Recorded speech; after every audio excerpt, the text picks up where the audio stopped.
దేవునికి ప్రియమైన సంగమా, ఈరోజు దేవుడు మనకని ఇచ్చిన ప్రవచన వాక్యం ఇదియే. సామెతలు 19వ అధ్యాయము 5వ వాక్యము. కూట సాక్షి శిక్ష నందకపోవుడు, అబద్ధములాడువాడు తప్పించుకొనడు. దేవునికి ప్రియమైన వారా, అబద్ధం కొంతకాలం నిలుస్తుంది, సత్యం శాశ్వతం.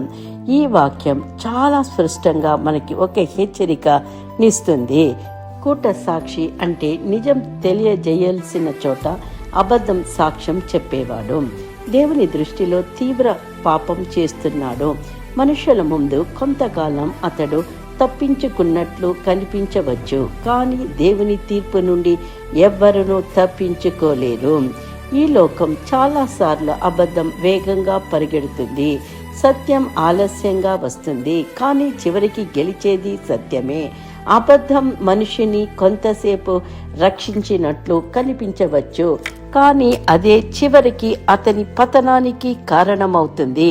దేవుడు సత్యస్వరూపి కాబట్టి ఆయన ప్రజలు కూడా సత్యములోనే నడవాలి.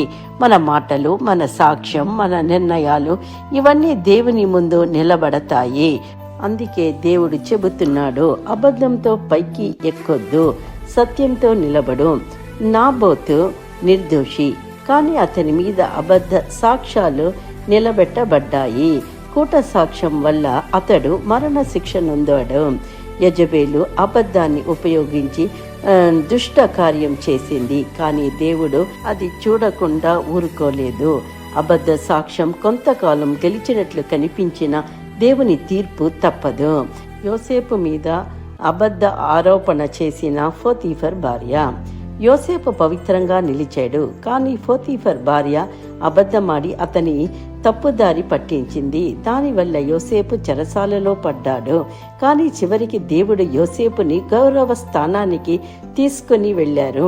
అబద్ధం నీతిమంతుణ్ణి కొంతకాలం క్రింద పడవేసిన దేవుడు సత్యాన్ని వెలుగులోనికి తేగలడు.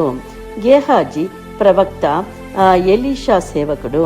అతడు నయమానుని దగ్గరకు వెళ్ళి అబద్ధమాడి ద్రవ్యాన్ని తీసుకున్నాడు. తరువాత ఎలీషా ఎదుట కూడా అబద్ధం చెప్పాడు, కానీ అతడు దాచలేకపోయాడు, శిక్షను పొందాడు. మనుషులకు దాచిన దేవుని ముందు దాచలేము. అననీయ మరియు సపరియా తమ ఆస్తి విషయంలో అబద్ధం చెప్పారు. వాళ్ళు మనుషులకు కాదు, పరిశుద్ధాత్మను మోసగించడానికి ప్రయత్నించారు. దేవుని సన్నిధిలో అబద్ధం నిలవదు. అబద్ధం ఆధ్యాత్మిక విషయంలో మరింత ప్రమాదకరము. యేసు క్రీస్తు మీద కూట సాక్ష్యాలు, యేసుని శిక్షించడానికి అనేక మంది కూట సాక్ష్యాలు వచ్చారు. వారి మాటలు సరిపోలేదు, కానీ చివరికి పరిశుద్ధుడైన యేసును దోషిగా తీర్పు తీర్చారు. అది మహా అన్యాయం, కానీ యేసు సత్యమే కాబట్టి మరణాన్ని జయించి లేచారు. అబద్ధ సాక్ష్యం సత్యాన్ని శాశ్వతంగా ఓడించలేదు. ఒక చిన్న ప్రార్థన.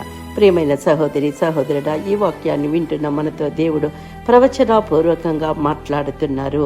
యెజబెలు వలె, పోతీఫర్ భార్య గేహాజీ, అననీయ సపరియల వలె కాకుండా నీతికి, నిజాయితీకి, దేవుని సత్యానికి నిలిచే బిడ్డలుగా ఉందాము. ఆశీర్వదింపబడదాము. Amen. Please like, subscribe and comment. Amen. Thank you.